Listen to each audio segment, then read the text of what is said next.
Hello friends, Radhe Radhe. स्वागत है आपका अपने चैनल आत्म कहानी में। आई होप, आशा करती हूँ आप लोग सुखी होंगे, सुरक्षित होंगे, मजे में होंगे। मैं भी हूँ। तो हम आंसू नारी जीवन बाय मधु शर्मा किताब को रीड कर रहे हैं, पढ़ रहे हैं। अभी तक हमने इसके 6 अध्याय को समझ लिया है और 7वें अध्याय पर है, ठीक है। और इसकी सीरीज भी अभी तक काफी आ चुकी है, एपिसोड काफी आ चुके हैं।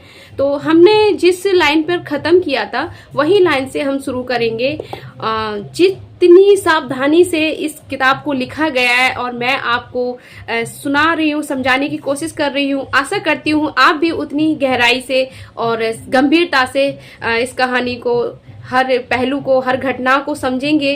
इस कहानी की जो भी घटनाएं हैं में भी आप लोगों से भी रेजोनेट हो सकती है, इसीलिए हमने इस कहानी की 1-2 लाइन भी बनाई है। एक अनसुनी कहानी जो सबको लगे अपनी ही जानी पहचानी। तो चलिए फ्रेंड्स, बिना देरी करते हुए हमने जहां पे छोड़ा था वहीं से शुरुआत करते हैं। तो सुनिएगा। जिठानी के मायके से उनकी माँ और भाई आए। मेरी सास के इशारा करने पर जिठानी की माँ बहुत गंदी गालियां देती हुई हमारे कमरे की तरफ आने लगी। तभी मैं और मम्मी समझ गए कि हमें फिर से मारने के इरादे से आ रहे हैं। मम्मी ने मुझसे कहा, बेटी जल्दी से दरवाजा बंद कर लो, कुंडी लगा दो। तो मैंने जल्दी से दरवाजा अंदर से बंद करके कुंडी लगा ली। मम्मी पति को फोन पर फोन किए जा रही थी पर उन्होंने फोन नहीं उठाया। मेरी सास ने भी जेठानी की माँ के साथ मिलकर गेट में लात मार मार कर गंदी गालियां देते हुए गेट खोलने को कहा, पर हमने गेट नहीं खोला। फिर सास ने दूसरे मकान मालिक की एक आंटी की आवाज में धोखे से गेट खुलवाया। आंटी, बेटी गेट खोलो। मैं और मम्मी, ये लोग हमें मारेंगे। आंटी, बेटी तू गेट तो खोल, तुझे कोई नहीं मारेगा। दूसरी मकान की आंटी के बहुत विश्वास दिलाने पर हमने जैसे ही गेट खोला, जिठानी की माँ ने मेरा ब्लाउज का गला पकड़कर बाहर खींच लिया, कचरे के डिब्बे के ऊपर पटक दिया। मेरी मम्मी ने मेरे बेटा को गोदी में लिया हुआ था और इधर सास ने मम्मी के बाल को कस के पकड़ के खड़ी हो गई। मम्मी कुछ नहीं कर पा रही थी क्योंकि मम्मी की गोदी में मेरा 15 दिनों का बच्चा था जिसके फिर से चोट आ सकती थी। उस समय घर में देवर, जेठ, जेठानी का भाई, ससुर सभी लोग मुझे पिटता देख मौजूद खड़े थे। मुझे जीना में कचड़े के डिब्बे के ऊपर पटक कर जेठानी और जेठानी की माँ, भाई मिलकर मुझे मार रहे थे। जेठानी की माँ लगातार बिना रुके, बिना सांस लिए पूरी ताकत से मेरे पेट में लात मारे जा रही थी। ऐसा लग रहा था कि मेरे पेट की नसें फटी जा रही हों, दर्द से जान निकल जाएगी। मैं दर्द से कहते हुए रो रो के अपनी माँ से कह रही थी, मम्मी मुझे बचा लो, बहुत लग रही है, मेरे पेट की नसें फट जाएंगी, बचा लो मम्मी, मैं मर जाऊंगी। मम्मी ने बस इतना ही कहा, बेटी यह आखिरी बार है, पिट ले, आज के बाद यह लोग तुझे कभी नहीं मार पाएंगे। ऊपर से मेरे पेट पर लातें पड़ रही थी और मेरे पेट के नीचे पड़ी कचड़े की बाल्टी, जीने की किनारी से रीढ़ की हड्डी टूटी जा रही थी।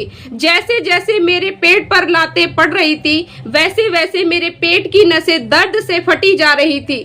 मुझे इतनी बुरी तरह से मार रहे थे कि ऐसा लग रहा था कि आज मैं नहीं बचूंगी।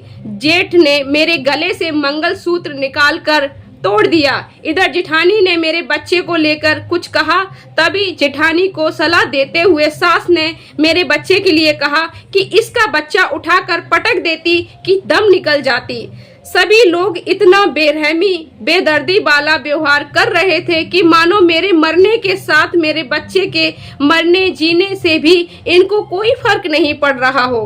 मैंने ब्लाउज के अंदर कुछ नहीं पहना हुआ था क्योंकि मुझे अस्पताल से डिस्चार्ज हुए सिर्फ 15 दिन ही हुए थे। डॉक्टर ने ब्लाउज के अंदर कुछ भी टाइट पहनने से मना किया था। मेरा ब्लाउज फट चुका था, मैं निर्वस्त्र हो गई थी, सब दिखने लगा था। शर्म से मैं अपने हाथों को शरीर के ऊपर रखकर ढकने लगी। तभी सास ने मेरे हाथों को पकड़ लिया।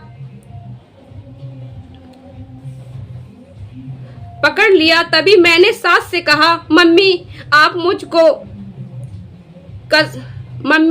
आपको कसम है मुझे छोड़ दो। मम्मी, सासू माँ, आपको कसम है कि मुझे छोड़ दो। मेरे शरीर से मेरे हाथों को हटाते हुए सास ने कहा, ऐसे कैसे तू छोड़ दूं तुझे, ऐसे ना जाने दूंगी। और फिर मुझे मारने लगे।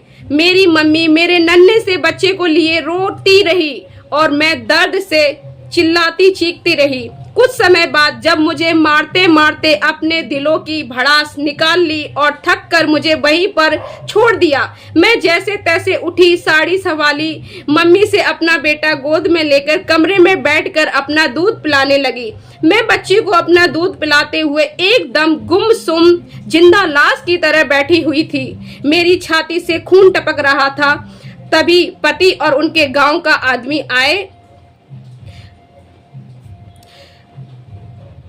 पति के गांव का आदमी और पति ने मुझे देखा तो मेरी छाती पर लगी खरोचों से खून निकल रहा था। मेरे कपड़े, मेरा ब्लाउज फटा हुआ था। मैं अपने आधे होश में बच्चे को दूध पिलाते हुए कुछ निर्वस्त्र सी दिख रही थी। तभी पति ने मुझसे पूछा, सुबह तो मैं तुम्हें ठीक छोड़ कर गया था, अभी ये सब क्या हो गया? पति के ऐसे रवैया से बनावट, दिखावा साफ दिख रहा था। मैं कुछ जवाब नहीं दे पा रही थी, बस एक जिंदा लाश की तरह बैठी हुई थी। तब मम्मी ने सब कुछ बताया और पूछा, इतने फोन करने के बाद भी एक भी फोन कॉल नहीं किया, क्यों? मेरे दोनों फोन खो गए थे। पति ने कहा, मेरे दोनों फोन खो गए थे, दोनों ही फोन खो गए थे। पति ने सिर्फ इतना कहा और अपनी माँ, भाई, भाभी से कुछ नहीं कहा, ना ही कुछ पूछा, बस चुपचाप खड़े रहे थे।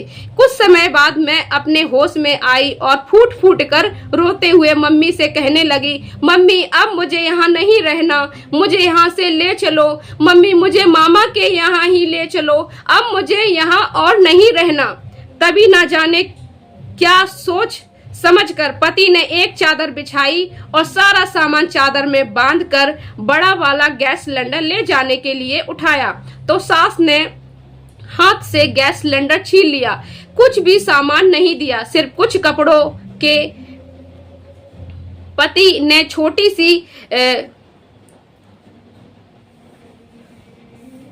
सी बस्ती में छोटा सा एक कमरा लिया किराए पर। इस तरह से हम अलग रहने लगे। मैं हंसना भूल गई थी। सभी लोग अक्सर मम्मी से पूछा करते थे कि आपकी बेटी कभी हंसती बोलती नहीं है, क्या हुआ है इसे, हमेशा गुमसुम क्यों रहती है? मम्मी की आंख में आंसू आ गए। मम्मी ने उन्हें कुछ शब्दों में सारी बात बताई। तब सभी लोगों ने रोज तरह तरह के अजीब बातें करके मुझे हंसाना सिखाया। मेरी मन की बात, इतनी दर्दनाक चीजें घटित होती रही उस अन्नू नाम की लड़की के साथ, उसके जीवन साथी और ससुराल के द्वारा। तो उस लड़की अन्नू के मन की बात, उस अन्नू नाम की लड़की की मन की बात यह है, अगर हर लड़की को ये पता हो कि शादी के बाद जिंदगी उम्र भर की सजा बन जाती है, अगर हर लड़की को ये पता हो कि शादी के बाद जिंदगी उम्र भर की सजा बन जाती है, तो दुनिया की कोई भी लड़की शादी नहीं करेगी। तो शायद दुनिया की कोई भी लड़की शादी नहीं करेगी। तो फ्रेंड्स, ये जो अध्याय था यहाँ एंड होता है, तो हम वीडियो को भी यहीं पे एंड करते हैं। और नेक्स्ट जो अध्याय है, अगला अध्याय है रिश्ते में बड़ा धोखा। इसके बावजूद भी और भी कुछ भयानक होना बाकी था फ्रेंड्स। ये थी कहानी। अब हमने जहां से खत्म किया वहीं से हम नेक्स्ट वीडियो में जरूर वहीं से शुरू करेंगे। आप वहां जरूर सुनिएगा, एक्सप्लोर करिएगा। अगर आप इस कहानी से जरा सा भी प्रभावित हो रहे हैं और जरा सा भी जुड़ पा रहे हैं, समझ पा रहे हैं, तो प्लीज अपनी राय कमेंट बॉक्स में जरूर दर्ज करिएगा। और इस कहानी की हर एपिसोड आपको कंटिन्यू मिलते रहे, आपकी कहानी सुनने में टूटे ना, तो इस चैनल को सब्सक्राइब जरूर कर लीजिएगा ताकि हर सीरीज की जो नोटिफिकेशन है आपको सबसे पहले मिले। तो मिलते हैं नेक्स्ट वीडियो में, तब तक के लिए अपना ख्याल रखना, सुखी रहना, सुरक्षित रहना। और खास तौर पे अगर आप माता पिता हैं तो अपनी बच्चियों के लिए अच्छा जीवन साथी चुनना और हमेशा अपनी बच्चियों का साथ देना, उनके दुख दर्द में खड़े रहना ताकि कोई दूसरी अन्नू ना बन पाए। तो मिलते हैं नेक्स्ट वीडियो में, तब तक के लिए राधे राधे।